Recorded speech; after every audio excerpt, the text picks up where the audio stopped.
friends, Miss Hughes here. So we are continuing our sideways stories from Wayside School. We are on chapter 7, Calvin. Calvin had a big round face. Calvin, said Mrs. Jules, I want you to take this note to Miss Zarves for me. Miss Zarves? Asked Calvin. Yes, Miss Zarves, said Mrs. Jules. You know where she is, don't you? Yes, said Calvin. She's on the 19th story. That's right, Calvin, said Mrs. Jules. Take it to her. Calvin didn't move. Well, what are you waiting for? Asked Mrs. Jules. She's on the 19th story, said Calvin. Yes, we have already established that fact, said Mrs. Jules. The 19th story? Calvin repeated. Yes, Calvin, the 19th story, said Mrs. Jules. Now take it to her before I lose my patience. But Mrs. Jules, said Calvin. Now, Calvin, said Mrs. Jules, unless you would rather go home on the kindergarten bus. Yes, ma'am, said Calvin. Slowly he walked out the door. Ha, ha, ha, laughed Terence. Take it to the 19th story. Give it to Miss Zarvis, hooted Myron. Have fun on the 19th story, called Jason. Calvin stood outside the door to the classroom. He didn't know where to go. As you know, when the builder built Wayside School, he accidentally built it sideways. But he also forgot to build the 19th story. He built the 18th and the 20th, but no 19th. He said he was very sorry. There was also no Miss Zarves. Miss Zarves taught the class on the 19th story. Since there was no 19th story, there was no Miss Zarves. And besides that, as if Calvin didn't have enough problems, there was no note. Mrs. Jules had never given Calvin the note. Boy, this is just great, thought Calvin. Just great.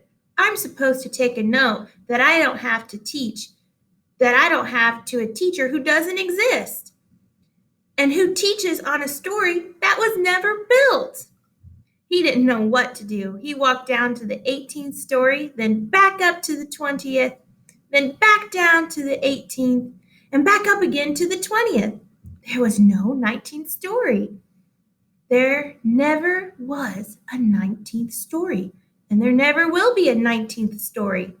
Calvin walked down to the administration office. He decided to put the note in Miss Zarves' mailbox. But there wasn't one of those either. That didn't bother Calvin too much, however, since he didn't have a note. He looked out the window and saw Louis, the yard teacher, shooting baskets. Louis will know what to do, he thought. Calvin went outside. Hey, Louis, Calvin called. Hi, Calvin, said Louis. He tossed him the basketball. Calvin dribbled up and took a shot. He missed. Louis tipped it in. Do you want to play a game? Louis asked. I don't have time, said Calvin.